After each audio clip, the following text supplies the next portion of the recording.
ठरलं तर मग या मालिकेचा आजचा म्हणजेच 12 मार्चचा एपिसोड रिव्ह्यू तुम्ही ऐकत आहात. प्रेक्षकांनो, आजचा भाग सुद्धा खूप छान दाखवलाय त्यांनी. आज सुमन नागराजला जेलमध्ये भेटायला जातेच, आपला अंदाज खरा ठरलाय. सुरुवातीला त्यांनी दाखवलंय की अस्मिताला सगळ्यांनी जेवायला बोलवलंय, तिच्यासाठी सगळे थांबले, तिच्या नवऱ्यासाठी, तिच्यासाठी. हे बघून अस्मिताला छान वाटतं. अस्मिता म्हणते, तुम्ही सगळे थांबलायत आमच्यासाठी जेवायला. प्रतापराव म्हणतात, अस्मिता, सगळ्यांशिवाय थोडीच कोणी जेवायला बसतं. सचिन लगेच म्हणतो, सॉरी आम्हाला जरा लेट झालं. लगेच पूर्णाजी म्हणतात, काही हरकत नाहीये, बसा ना. आता सचिन मनात विचार करतो, हे सगळे अचानक कसे काय बदललेत. सगळेजण आता जेवायला बसलेत बरं का. प्रिया आणि सायली सगळ्यांना वाढून देत आहेत. चित्र खूप छान दिसतंय बरं का प्रेक्षकांनो. दोन्हीही जावा छान काम करतायत, अगदी गुण्या गोविंदाने, बघायला मस्त वाटतंय. सायलीने आता एक भाजी आणलीये. अर्जुन म्हणतो, आणि इकडे ती भाजी. हे बघ अस्मिताई, माझ्या बायकोने तुझ्या आवडीची भाजी बनवली आहे. अस्मिता म्हणते, अरे वा, आणि इकडे आण. अर्जुन म्हणतो, नाही नाही नाही बाबा, आम्ही तर ठरवलंय की ही भाजी तुला नाही द्यायची, आम्हीच संपवणार आहोत ही भाजी. कल्पनाताई म्हणतात, अर्जुन काय त्रास देतोयस रे तिला. अस्मिता म्हणते, अर्जुन आता मार खाणार तू. माझे लाड पुरवायचे या दिवसात की मला असा त्रास द्यायचा, आणि इकडे आण. पण अश्विन आणि अर्जुन आता अस्मिताला चिडवतात, जेणेकरून तिच्या चेहऱ्यावरचं हास्य पुन्हा परत यावं.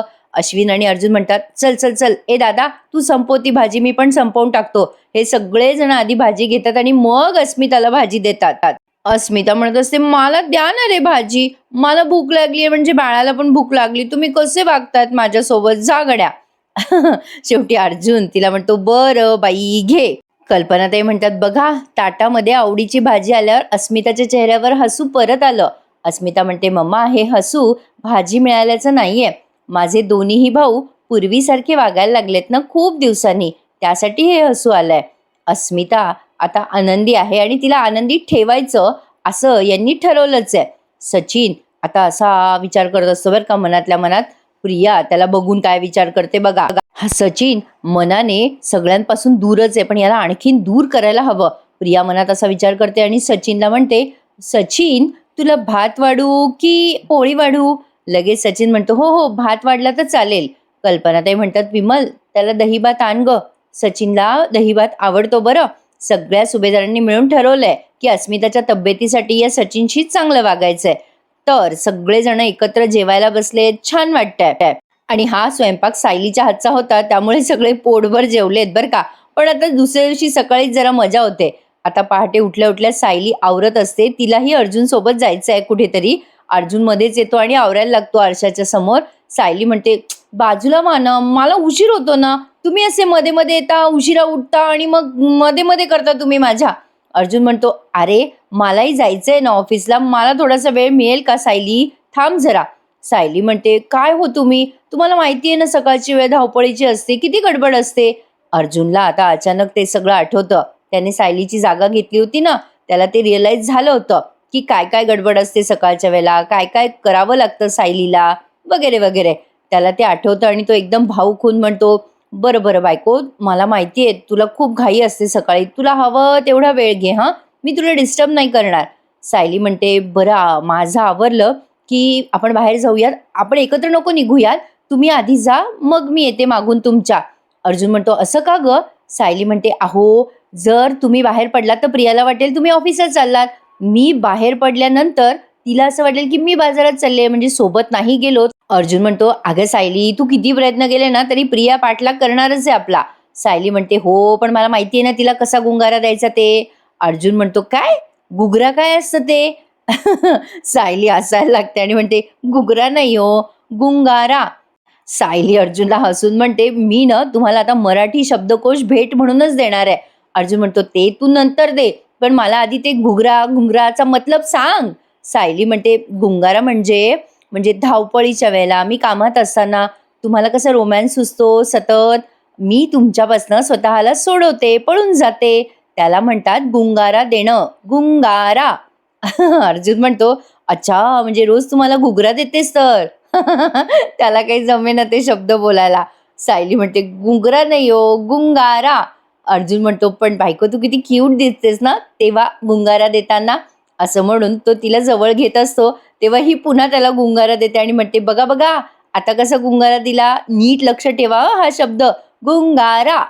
असं म्हणते आणि पळून जाते खाली. अर्जुन विचार करतो, बायको घुगरा घुंगरा काय मला समजत नाही, पण आज मी काही तुला सोडणार नाहीये, असं म्हणून हा बायको बायको म्हणून तिच्या पाठी पळालाय. बरं आता बघा हा प्रेक्षकांनो, या सीन मध्ये मजा येते. खूप मोठा एपिसोड आहे, पूर्ण ऐका, तुम्हाला खूप एन्जॉय होणार आहे. पूर्णाजी ते थालीपीठ बघतात, ते बनवलंय प्रियाने. पूर्णाजी तिला विचारतात, हे तू बनवलंयस? छान आहे, छान आहे. नाही म्हणजे दिसायला छान दिसतंय, पण आता बघू तुला कसं ग जमलं? प्रिया म्हणते, पूर्णाजी मी व्हिडिओ बघून बनवलंय, त्यामुळे जमलं ग. असं वाटतंय चवीलाही चांगलं झालं असेल. अश्विन म्हणतो, चवीला कसंही होऊ दे ग, तू मनापासून बनवलंयस ना, छानच झालं असेल. याच्या दाताची वाट लागते आता. प्रिया म्हणते, अश्विन दुपारचं जेवण मीच बनवणार आहे हा. प्रतापराव आता कसे बघतात बघा प्रियाकडे. प्रिया म्हणते, आज दुपारी ना मी कुर्मा आणि फुलके बनवणार आहे बरं का, चालेल ना? कल्पनाताईंना आलं टेन्शन. त्या म्हणतात, अगं ए बाई तन्वी, अगं एवढी मोठी उडी नको मारूस बेटा, नाहीतर तोंडावर पडशील की नाही. प्रिया म्हणते, काही हरकत नाहीये, काही हरकत नाहीये, मी चुकले तर तुम्ही आहात ना सांभाळायला, मला प्रयत्न करून बघायचा आहे. शेवटी प्रतापरावला रावलं जात नाही. ते म्हणतात, तन्वी जिद्द तुझी खूप खूप चांगली आहे बेटा, पण काय आहे ना, प्रश्न आमच्या पोटाचा आहे. अर्जुन आणि सायली हसायला लागतात बरं का. आता अश्विनला लगे राग येतो. अश्विन म्हणतो, तन्वी तू बनव, तू बनव ग, मी खाईल ना सगळं प्रेमाने.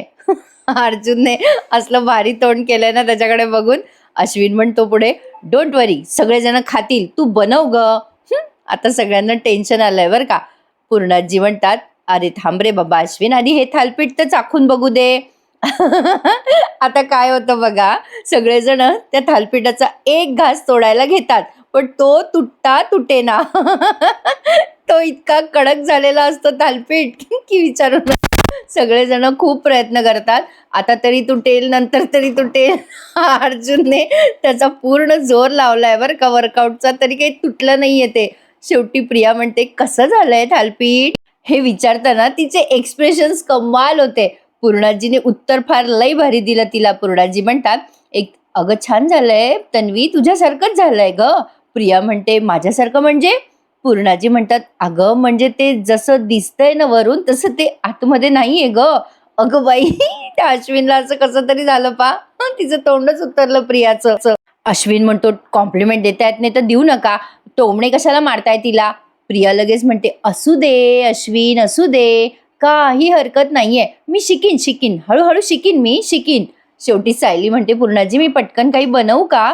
मग कल्पना ते म्हणतं, हो चालेल ना, बनव बनव.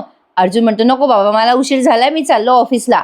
प्रिया म्हणते, सॉरी रे अर्जुन, माझ्यामुळे तुला उपाशी जावं लागतंय रे ऑफिसला, सॉरी. लगेच अर्जुन जाता जाता अश्विनला टोमणा देतो, जा दे ना दे, कॉम्प्लिमेंट देऊन देऊन काय ते थालपीठ आता.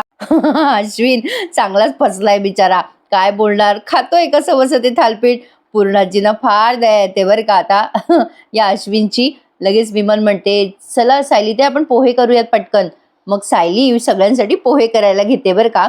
पूर्णाजी आता केविल वाण्या बघतात बरं का अश्विनकडे. अश्विन ते थालपीठ चुपचाप संपवत असतो बरं का. पूर्णाजी म्हणतात, बाकी काही म्हणा बाबा, नवरा असावा तर आमच्या अश्विन सारखा. अश्विनला पण कळतंय की त्याला काय काय सहन करावं लागतंय, पण बोलतो कोणत्या तोंडाने.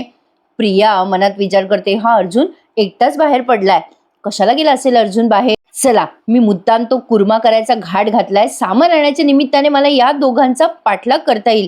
पण ही सायली तर घरीच आहे, ही अर्जुन बरोबर गेली नाहीये, काय चाललं असेल या दोघांचं. प्रिया अर्जुन आणि सायलीवर लक्ष ठेवून आहे, पण प्रियाला अर्जुन सायलीने प्रत्येक वेळेला गुंगारा दिलाच. आता प्रिया काही सामानाची यादी करते बरं का, सगळेजण गेलेत आपापल्या कामाला. विमल विचारते प्रियाला, काय करताय तन्वीताई? प्रिया म्हणते, अगं विमल आज कुर्मा करायचा आहे ना, तर ते लिस्ट तयार करते सामानाची. तेवढ्याच कल्पना तर येतात तिथे आणि विमलला म्हणतात, विमल आम्ही बाहेर चाललोय हा दोघी जणी, आणि काही गोष्टी आणायच्यात मला अस्मितासाठी, बघा ना तिचे दिवस भरत आले आहेत, पण माझी तयारी काही संपे ना अजून. विमल म्हणते, हो ना वहिनी, कमी दिवस राहिलेत म्हणून गडबड झाली आहे जरा तुमची. मग कल्पनाताई म्हणतात, बरं विमल, तन्वीने ते कुर्मा बिर्मा काढायचं करायचं ठरवलंय तर तिला मदत कर बरं का. कल्पनाताई म्हणतात, बरं तन्वी, मी यांना सांगितलंय बरं का फॅक्टरीमधनं लवकर या घरी जेवायला, तुझ्या हातचं खाण्याची संधी कोण सोडेल. प्रिया म्हणते, अगं आई, आता मी दुप्पट उत्साहाने कुर्मा करणार. कल्पनाताई म्हणतात, बरं बाई, कुर्मा करशील तर ते पूर्णाईन करता आधीच बाजूला काढून ठेव हं, कमी तिखट कुर्मा. प्रिया म्हणते हो हो काढते. मग कल्पनाताई म्हणतात चला येतो हं तन्वी आम्ही. प्रिया म्हणते लवकर या हं, तुम्ही आलात की गरमागरम फुलके आणि कुर्मा करणारे मी, लवकर या. प्रिया मनात विचार करत असते, वा वा वा मस्त कसले अडकतायत सुभेदार माझ्या जाळ्यामध्ये, आणि या सायलीचा कसला तडफडाट होतोय. समजतंय हिच्या चेहऱ्यावरून, समजतंय कोणीही हिचं ऐकत नाहीये घरात.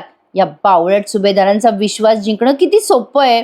सायली आता प्रियाच्या या चेहऱ्याकडे बघून ऑब्झर्व करत असते तिला, आणि तीही मनात बोलत असते, प्रिया तुला न चांगलंच मला मूर्खात काढता येतं ग. आज काहीही झालं तरी मी तुला माझा पाठलाग करूच देणार नाहीये. सायलीने ते ठरवलंय आणि प्रियानेही ठरवलंय की सायलीचा पाठलाग करायचाच. मजा येते हं पुढे प्रेक्षकांनो. पण आज अर्जुन आणि सायली गेलेत त्या बाईकडे. खूप मोठा एपिसोड आहे प्रेक्षकांनो, खरंच पूर्ण बघा, खूप मजा येणार आहे तुम्हाला पुढे. प्रिया मनात विचार करते आता या दोघी गेल्यावर, अरे ही सायली कल्पी सोबत बाहेर गेली आहे, म्हणजे सायली अर्जुनने त्यांची शोधाशोध बंद केली असेल का? तरी पण मला सायलीच्या मागे जावंच लागेल, उगाच रिस्क कशाला. आता ही पटकन उठते आणि म्हणते, विमल मी काय म्हणते, अगं ही लिस्ट काढली आहे ना मी मी मी सामान घेऊन येते याचं बाजारात जाऊ ना. विमल म्हणते कशाला तन्वीताई, अहो यादीमध्ये जे जे सामान आहे ना ते आहे घरामध्ये, कुठेही जायची तुम्हाला गरज नाही, मी दाखवू का सामान तुम्हाला. प्रिया म्हणते अगो विमल मगाशी कणिक संपली होती ग, ती आणावी लागेल, मी आणते पटकन आणते. विमल म्हणते अहो ताई आपला मोठा डबा आहे ना त्यात एक्स्ट्राची कणिक आहे, अहो तुम्हाला नाही जायची गरज उगाच उन्हात आणायचं बाहेर, चला चला मी दाखवते तुम्हाला, चला. प्रिया विचार करते, अरे देवा आता मला या सायलीचा पाठलाग करता येणार नाही, कुठे गेली असेल ही सायली. विमल आता तिला दाखवते बरं का प्रियाला, चला चला चला चला डबा आहे एक्स्ट्राचं, दाखवते मी तुम्हाला. प्रिया आता घरात अडकली आहे खरी, पण तरी ती बाहेर पडतेच, हे तुम्हाला उद्याच्या भागात दिसणार आहे. आता इकडे बघा हं, कल्पनाताई आणि सायली अर्जुनच्याच गाडीमध्ये जात आहेत बरं का बाहेर. सायली आता गाडीमध्ये बसल्यावर कल्पनाताईंना म्हणते, आई तुम्हाला मार्केटला सोडतो आणि घ्यायला पण येतो हं आम्ही. कल्पनाताई म्हणतात, अरे पोरांनो माझ्याकरता कशाला उगीच परेशान होताय, तुम्ही तुमची कामं करा निवांत, मी माझी जाईल घरी. आता हे निघाले आहेत बरं का फायनली, म्हणजे अर्जुन आणि सायली सोबत जाणार आहे आणि कल्पनाताई त्यांच्या कामाला जाणार आहे. त्यांनी प्रियाला गुंगारा दिला सायलीच्या भाषेत सांगायचं झालं तर. आता इथे रविराज आणि प्रतिमा आत्याचा सीन दाखवलाय. आता इथून पुढे सुमनचा सीन आहे बघा हं. प्रतिमा आत्याला म्हणत असतात रविराज, सुमन कुठे गेली ग प्रतिमा. आता या प्रतिमा आत्या म्हणतात, काय झालं हो, काही काम आहे का सुमनकडे. रविराज म्हणतात, अगं सुमनच्या नावाने ना मला काही इन्व्हेस्टमेंट करायच्या होत्या, त्यासाठी या डॉक्युमेंट्सवर सह्या हव्या होत्या बघ. आता प्रतिमा आत्या म्हणतात, ती ना मंदिरात गेली अहो केव्हाची.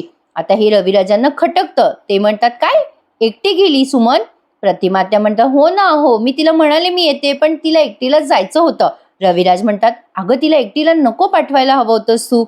प्रतिमा आत्या म्हणतात, असं काय करता अहो, घरात असली ना की ती बेचैन असते, या घरात तिच्या आणि नागराज भाऊजींच्या आठवणी आहेत शेवटी. ती म्हणाली मंदिरात जाते आणि मन शांत होईल म्हणून मी जाऊ दिला अहो तिला. रविराज म्हणतात, प्रतिमा तुला आठवतं ना मागे ती एकटी घराबाहेर पडली आणि किडनॅप झाली. प्रतिमा आत्या म्हणते, अहो ते नागराज भाऊजींनी केलं होतं, पण आता ते तिचं काही वाकडं करू शकणार नाहीयेत. रविराज म्हणतात, नाही ग प्रतिमा, पण सुमन ही आपली जबाबदारी आहे, थांब मी तिला फोन करतो. रविराज सुमनला फोन लावत असतात, पण सुमन मात्र इकडे नागराजला जेलमध्ये भेटायला येते आणि तिची निराशा होते. पण रविराज किती प्रेमळ आहेत ना प्रेक्षकांनो, सुमनसाठी ते इन्व्हेस्टमेंट करतात. म्हणजे त्यांचा भाऊ इतका मूर्ख निघाला, सख्खा भाऊ, त्यांनी एवढा मोठा दगा दिला, पण तरी सुद्धा ते भावाच्या बायकोचा किती विचार करतात बघा. असा भाऊ आजकालच्या जगात मिळणं खरंच दुर्मिळच हं. सुमन आता जेलमध्ये येते, तो नागराज मस्त तिथे लोळत असतो बरं का, त्याला कळतं सुमन आलेली आहे, तो लगेच म्हणतो कशाला आली आहेस इथे. सुमन म्हणते माझ्या प्रश्नांची उत्तरं मागायला. नागराज म्हणतो, उत्तरं हवी आहेत का तुला जाब विचारायचा आहे. सुमन म्हणते, तुम्हाला काय हवं ते समजा, पण मला आज तुमच्या तोंडून ऐकायचंय तुम्ही हे सगळं का केलं. नागराज आता मध्येच उठतो बरं का, म्हणजे झोपलेला असतो तो, लोळत असतो. आता या सुमनने असं बोलल्या बोलल्या नागराज म्हणतो, ए बाई आता काय नवीन कोर्ट उभं करते काय माझ्या समोर, जा इथून जा. आता ही सुमन खूप चिडते बरं का आणि म्हणते, कधीतरी तुम्हाला देवाच्या दरबारात उभं राहायचंय, तिथे तुम्हाला हाच प्रश्न विचारला जाईल की तुम्ही तुमच्या भावाशी बायकोशी असं का वागलात, तेव्हा तिथे काय उत्तर देणार आहात. तुम्ही केलेला आयुष्यभराचा हा अपमान मी सहन करते ना, तुम्ही मला बिंडोक पण ठरवत आलात तेही मी सहन केलं, पण त्याचं हे फळ दिलं तुम्ही मला. अहो तुम्हाला पैशाचा मोह होता हो, पण त्या मोहापायी माझा संसार उद्ध्वस्त करायचा अधिकार तुम्हाला कोणी दिला, कोणी दिला सांगा ना. नागराज आता सुमनकडे रागाने बघायला लागतो बरं का. तो आता सुमनला काय उत्तर देतो ते बघा. पण तत्पूर्वी पुन्हा प्रतिमात्या आणि रविराजांचा सीन दाखवलाय. प्रतिमात्या म्हणत असतात, थांबा हो रविराज, ती मंदिरात असेल, तिला कशाला फोन करताय.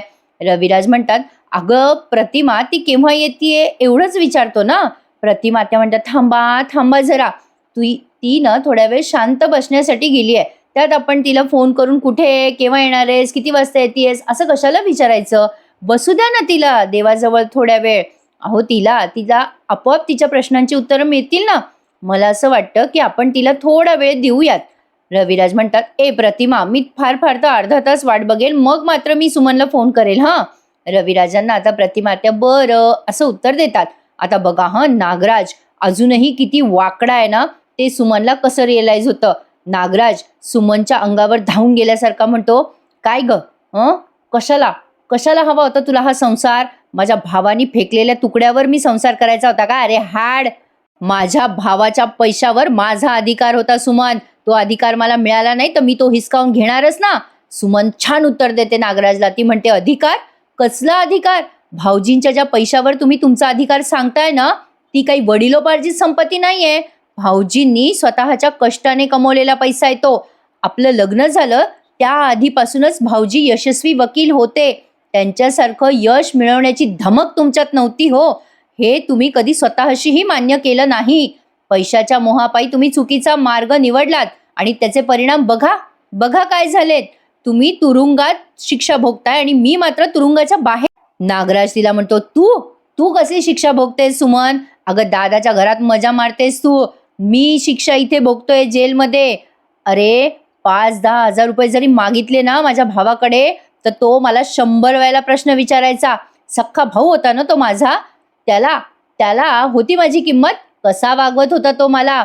नाही, त्याने कधी मला अशी चांगली वागणूक दिलीच नाही ना. मग त्याने पैसे दिले नाही तर मी माझा मार्ग शोधणारच ना मी.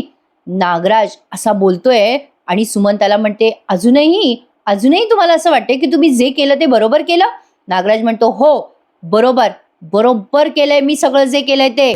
त्या ऍक्सिडेंटच्या वेळेला मैपतने जर त्यांना जिवंत ठेवलं नसतं ना तर या सगळ्या प्रॉपर्टीचा राजा झाला असतो मी आणि तू राणी बनून राहिली असती सुमन. सुमन चिडते आणि म्हणते, स्वतःच्या भावाला दगा देऊन बनवलेल्या या राज्याची राणी मला बनायचं नव्हतं. तुमच्यात इतकं विष कुठून आलं हो, कुठून आलं. तुमच्यातला माणूस मेलाय का. नागराज म्हणतो, नाही आहे ग, अजून जिवंत आहे माझ्यातला माणूस. माझ्यातल्या माणसाला भरपूर पैसा खेळवायचा आहे. पैसा मी खेळवणारच सुमन. अरे माझ्या भावाची प्रॉपर्टी जोपर्यंत माझ्या हातात येत नाही ना तोपर्यंत मी माझ्या भावाला जिवंत ठेवणार आहे. आता सुमनला इतका राग येतो आणि लाज वाटते नागराजची. सुमन म्हणते, शी, मला खरंच लाज वाटते. माझ्या नावासमोर मी तुमचं नाव लावते ह्याची. मला किळस येते आता तुमच्याकडे बघण्याची सुद्धा. नागराज म्हणतो, मग कशाला आली ग इकडे. मी नव्हतो आलो तुला अक्षदा द्यायला. इकडे ये मला भेटायला म्हणून. चल जा, निघ इथून. सुमन एवढं बोलते तरी याला काही लाज नाहीये. इथून पुढचा सीन डायरेक्ट त्यांनी सायली अर्जुनचा दाखवलाय. सायली आणि अर्जुन त्या बाईकडे आलेत ज्या बाईला सदा आणि मैनाने बबलीला विकलं होतं. नागराजला त्याने केलेल्या कृत्याचा थोडासाही पश्चाताप होत नाहीये, पण सुमनला मात्र त्याला भेटून पश्चाताप झाला हे खरंय. अर्जुन आणि सायली त्या बाईकडे येतात. ती बाई म्हणते, कशाला आलात तुम्ही इथे, तुम्हाला जी माहिती हवी होती ती मी मागेच दिली ना. अर्जुन चिडून म्हणतो, होय काय. ती बाई म्हणते, प्लीज तुम्ही आता जा इथून. अर्जुन म्हणतो, ठीक आहे, तुम्हाला हवं असेल तर आम्ही इथूनच सगळी माहिती विचारतो, दारातून, घरातही येणार नाही. मुद्दाम अर्जुन हे मोठ्याने बोलतो म्हणजे आजूबाजूच्या लोकांना ऐकू जावं. ती बाई घाबरून म्हणते, नाही या ना, या घरात या तुम्ही प्लीज. आता ती बाई घरात बोलवते अर्जुन सायलीला आणि म्हणते, आता काय बोलायचंय तुम्हाला. मी समजा सांगितलं ना तुम्हाला सदा मैनाबद्दल मागच्या वेळेलाच, पण तुम्ही माझ्यावर भरोसा ठेवला नाही. तुम्हाला ती मैनाच खरी वाटली ना तेव्हा. अर्जुन म्हणतो, हो आम्हाला कळलंय, तुम्ही जे काही सांगत होतात ते खरं आहे. ती मैना खोटारडी आहे, ती खोटं बोलत होती आमच्याशी. त्या बाईच्या चेहऱ्यावर एक वेगळंच हास्य येतं बरं का. आणि ती म्हणते, अच्छा, तुम्हाला काहीतरी दणका दिलेला दिसतोय त्या मैनाने. अर्जुन म्हणतो, ते तर आहे. ती अशी माणसं आहेत ना की समोर जो येईल त्याला फसवतील. ती बाई म्हणते, अहो लई वाईट माणसं आहेत, दुसऱ्याच्या डोळ्यातलं काजळ पण चोरतील ते, अशी माणसं आहेत. अहो स्वतःच्या पोरीला पैशासाठी इकली हो त्यांनी. म्हणजे ते काय लायकीचे माणसं आहे ते कळतं की. सायली म्हणते, पण त्यांना त्यांची मुलगी इतकी नकोशी का झाली होती. परिस्थितीमुळे त्यांना त्यांच्या 4 मुलीला पोसता येत नव्हतं का. त्यावरती बाई म्हणते, 4 नाही 5 पोरी. अहो 4 पोरी होत्या ना, तेव्हा गाडा कसा थोडा तिरका तिरका चालत होता संसाराचा. पण 5वी पोरगी झाली आणि पैशाचे खाय प्यायचे वांदे झाले. अहो पोरगी पण ती 5-6 वर्षाची झाली आणि रंग दाखवायला लागली ना मग. सायली अर्जुन सगळं बारकाईने ऐकतायत. ती बाई म्हणते, अहो ती 5वी पोरगी कधी ह्याला मार त्याला मार, ह्याला गंडव त्याला गंडव. त्यामुळेच तर सदाने न मैनाने माझ्याकडे आणून सोडली ना त्या पोरीला. त्याच्या मोबदल्यात पैसा पण घेतला माझ्याकडून. अर्जुन म्हणतो, खरंच त्यांना 5 मुली होत्या? त्यावरती बाई म्हणते, हो म्हणजे काय, अजूनही त्यांनी घराच्या भिंतीवर 5 पोरीचा फोटो लावलाय. मिरवतात चांगले 5 पोरींचा फोटो लावून. अर्जुन म्हणतो, पण त्यांनी तर सांगितलं त्यांना 4च पोरी आहे. ती बाई म्हणते, नाही हो खोटारडे ते, मला माहितीये ना. अहो ती बबली, ती सदा आणि मैनाची 5वी पोरगी. अहो साहेब तुम्ही त्या दिवशी मला फोटो नाही दाखवला का, ती 5वीच पोरगी होती ना. अर्जुनला तिने आठवण करून दिलं. अर्जुन गेला होता ना हिच्याकडे आणि फोटो दाखवला होता. सायलीचा समजून त्याने तो प्रियाचा फोटो दाखवलाय. आता हे अर्जुनला कळलंय बरं का प्रेक्षकांनो, की तो जो फोटो आहे तो सायलीचा नसून प्रियाचा होता. आता ही बाई पुढे सांगते, म्हणजे अर्जुन म्हणतो, ठीक आहे आम्हाला कळलंय सगळं आणि अजून काही माहिती असली ना तर आम्ही पुन्हा येऊ तुमच्याकडे. ती बाई म्हणते, ते सगळं ठीक आहे पण मागल्या वेळेसारखं पोलिसांची भीती दाखवू नका. नाही साहेब, म्हणजे मी आपण तुम्हाला मदत करायला तयार होईल ना मग. सायली आणि अर्जुन आता ठीक आहे असं म्हणतात आणि निघून येतात तिच्या घरातून बाहेर. बाहेर आल्यावर हे दोघं जण आता चर्चा करतात बरं का. म्हणजे यांच्यासाठी हा फार मोठा गोंधळ आहे आणि आपल्यासाठी सुद्धा प्रेक्षकांनो. पण आपल्याला हे माहिती आहे की प्रिया यांच्या घरात घुसली कशी, पण अर्जुन सायलीला माहिती नाहीये ना. आता या सगळ्या गोष्टीची उकल ते लावणार. सायली अर्जुन आता त्या बाईच्या घराबाहेर येतात. सायली म्हणते, अहो त्या सदा महिन्याला 5 पोरी होत्या आणि 5वी पोरगी म्हणजे बबली. अर्जुन म्हणतो, बापरे, सदा आणि मैनाने तर मला सांगितलं होतं की त्यांना 4च मुलगी आहे. महिपतने सांगितलं होतं म्हणे त्यांना खोटं बोलायला की 5 मुली आहे सांगा. सायली म्हणते, अहो पण ते समजत नाहीये ना. आपल्याला वाटलं होतं की महिपतने सदा आणि मैनाला आपल्या घरी मला त्रास द्यायला बोलवलं होतं, पण यामागे काहीतरी वेगळंच कारस्थान दिसतंय. म्हणजे प्रिया यांना अजूनही पैसे देत नसती राहिली ना मग.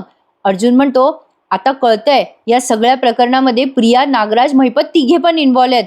पण प्रिया या माणसांना हाताशी धरून कुठला प्लॅन रचत होती नेमकी? महिपत आणि नागराज या मैना आणि सदाशिवशी आधीपासून कनेक्ट असतील का सायली? काय गडबड आहे ही? पण यात सगळ्यात प्रिया कशी इन्व्हॉल्व आहे? सायली म्हणते, आपल्याला हेच तर कळायला हवं ना की प्रियाचा या गोष्टीशी काय संबंध आहे. मग आपोआप सगळी कोडी सुटतील. हो, अर्जुन आणि सायलीला पडलेल्या सगळ्या प्रश्नांची उत्तरं लवकरच त्यांना मिळणार आहेत. प्रिया आता सॉलिड घाबरली आहे. आता प्रियाचा सीन त्यांनी दाखवलाय. प्रिया मनात विचार करत असते, अर्जुन सायली सदा मैनाच्या घरापर्यंत पोहोचलेत. बापरे, आता ह्या पुढे ना मला थोडं सावध राहायला हवं. म्हणजे सायली आणि अर्जुनला माझा संशय येईल असं मला वागता कामा नये. सदा आणि मैनाला मला भेटता नाही येणार आता, पण मला नागराजला पण नाही भेटता येणार. अजिबात मी कुठेच जाणार नाही असं प्रिया मनाशी विचार करत असते. तेवढ्यात तिथे अश्विन येतो बरं का. अश्विनला त्याची बायको खूप एफर्ट घेते घरच्यांना मनवण्यासाठी. याचं लई कौतुक आहे बघा, भारीच कौतुक वाटतंय. अश्विन म्हणत असतो, काय झालं अगं तन्वी, तू घरच्यांचा विचार करतेस का? प्रिया आता नसती हो असं म्हणते त्याला. अश्विन म्हणतो, तू ना आता काळजीच करू नकोस बघ, सगळे तुझ्याशी छान वागणार आहेत, नीट वागणार आहेत. तू फक्त आणखीन जोर लाव हा तन्वी, सगळ्यांची मनं कायमची जिंकून टाक बघ तू. त्यासाठी तू जे काही करशील ना त्या सगळ्या गोष्टींमध्ये मी तुझ्या सोबत आहे हा तन्वी. अश्विन आपुलकीने तिचा हात हातात घेऊन म्हणतो, हे बघ तन्वी, तुला जे काही करायचंय ना घरच्यांसाठी ते तू मला आधी सांगत जा, म्हणजे माझ्या मदतीने ते तुला आणखीन चांगलं करता येईल. ते थालपिठाचं जे प्रकरण झालं ना सकाळी त्यामुळे तो असं बोलत असावा. प्रिया म्हणते, अरे अश्विन, माझ्या मनात असं आहे की आपल्या सगळ्या घरच्यांसाठी मला पूर्ण स्वयंपाक करायचा आहे, म्हणजे मेनू ठरवण्यापासून सगळं मीच करणार. अश्विन म्हणतो, ते तर तू करतेच ना तन्वी. प्रिया म्हणते, तसं नाही रे, अरे पूर्णाजी आणि आई मला तेव्हा स्वयंपाक करायला सांगतात जेव्हा जेव्हा मला शिक्षा द्यायची असते, पण मी स्वतःच्या इच्छेने कधी करते रे सगळं. आणि जर मी स्वतःहून करायचा काही प्रयत्न केला तर मला नियम ऐकवले जातात रे अश्विन. अरे मलाही वाटतं ना की बाकीच्या सुनांसारखं सासूसाठी, आजी सासूसाठी चवीचं करावं, गोडाधोडाचं करावं, पण मला तो हक्क नाही आहे रे अश्विन. अश्विन म्हणतो, का नाही आहे? हक्क आहे, मी तुला प्रॉमिस करतो, तुला तुझ्या मनासारखं वागता येईल तन्वी. अश्विनने तिला प्रॉमिस केलंय, म्हणजे हिला आता हिच्या मनासारखा धुडगूस घालायचा आहे स्वयंपाकघरात सुद्धा. थोडक्यात कळलंय आपल्याला. आता इथून पुढे अर्जुन सायलीचा सीन आहे बघा. आता शेवटचा सीन तुम्ही एन्जॉय करत आहात. अर्जुन आणि सायलीला या सगळ्या गोष्टींची उकल लागत नाहीये आणि अर्जुन सायलीचं डोकं भणाणलंय. झालेल्या सगळ्या गोष्टींचा ते विचार करतायत. खरं तर अर्जुनच्या पायाखालची आधीच जमीन सरकली आहे की ही प्रिया तन्वी नाहीये. हे ऐकल्यावर कोणालाही टेन्शन येणारच. म्हणजे आपल्या घरात घुसलेली बाई ही आपल्या घरातली नसून कोणीतरी तिसरीच आहे. हे सगळं विचार करून करून अर्जुन सायलीला आता टेन्शन आलंय बरं का. हे दोघेही आपापल्या परीने विचार करतात. सायली मैना सदाशिवचा विचार करत असते आणि अर्जुन ते डॉक्टरांनी जे काही सांगितलं त्याचा विचार करत असतो. हे सगळं काय आहे? प्रिया या सदा मैनाला का पैसे देते? त्या बाईने सांगितलं की बबली ही 5वी मुलगी आहे. हे सगळे विचार त्याच्या डोक्यात घोळतायत. अर्जुनला खूप टेन्शन आलेलं असतं. तेवढ्यात सायली येते बरं का आणि अर्जुनला म्हणते, अहो हे घ्या बरं, दूध पिऊन घ्या. तुम्हाला पित्त झालंय ना? अर्जुन म्हणतो, नको अगं मला सायली. सायली म्हणते, नाही नाही, आईनी पाठवलंय, पटकन प्या बरं ते दूध. आणि मला सांगा एवढा काय विचार करताय तुम्ही? अर्जुन म्हणतो, सायली खूप खूप विचार आहेत माझ्या डोक्यात. अगं गेल्या काही दिवसात एवढ्या नवीन गोष्टी कळाल्यात की गोंधळ झालाय ग माझा. सदा, मैना, ती बाई, अगं प्रिया तन्वी नाही, ते लोखंडेनं बाई आपली पोरगी विकली, काय काय संबंध आहे काही कळेनसं झालंय. सायली म्हणते, हो हा गुंता सोडवण्याचा एक मार्ग आहे बरं का. म्हणजे आपण आपल्या डोक्यात जे जे आहे ते लिहून काढायचं. तुम्ही हा बोर्ड आपला उलटा करा बरं, मी आलेच. आता सायली आणि अर्जुन त्या बोर्डवरती अशी लिंक लावतात ना चिठ्ठ्या वगैरे लिहून, तसं सायलीने काहीतरी केलंय. सायलीने चिठ्ठीवरती बरेच क्लू लिहिलेत आणि ते क्लू आता त्या बोर्डवरती चिटकवते. काही मुद्दे सायलीने त्या चिठ्ठीवर लिहिलेले आहेत. म्हणजे मुली, बाई, मैना, सदा, प्रिया असे चिठ्ठ्यावरती तिने लिहिलंय. सायली आता ते सगळं त्या बोर्डला लावते आणि अर्जुनला म्हणते, हे बघा मैपतने मला त्रास द्यायचा म्हणून सदा मैनाला इथे पाठवलं असं आपल्याला वाटत होतं. म्हणजे हे सगळं आपल्याला सदा आणि मैनाने स्वतःच सांगितलं होतं. तेव्हा आपल्याला असं वाटलं की मैपतची मुलगी गेली, त्याला त्रास होतोय आणि तो सूड उगवतोय आपल्यावर. पण नक्की हेच कारण आहे? हे कशावरून? म्हणजे यासाठी काहीतरी आणखीन कारण आहे का? म्हणजे सदा आणि मैना यांनी आपल्याला खोटं का सांगितलं 5व्या मुलीबद्दल आणि तेही त्यांनी मैपतवरच ढकललं. या 5व्या मुलीमध्ये ना काहीतरी नक्की रहस्य आहे. हो, अर्जुन म्हणतो, हेच आपल्याला शोधायचंय सायली. सायली म्हणते, सदा आणि मैना आपल्या घरी होते ना तेव्हा मी बऱ्याचदा मैनाशी बोलायचे. म्हणजे माझ्या लहानपणीच्या आठवणीविषयी. तेव्हा ती काही काही गोष्टी सांगायची बघा. म्हणजे ती ज्या गोष्टी माझ्या म्हणून सांगायची ना, खरं तर त्या तिच्या मुलीच्या आठवणी होत्या.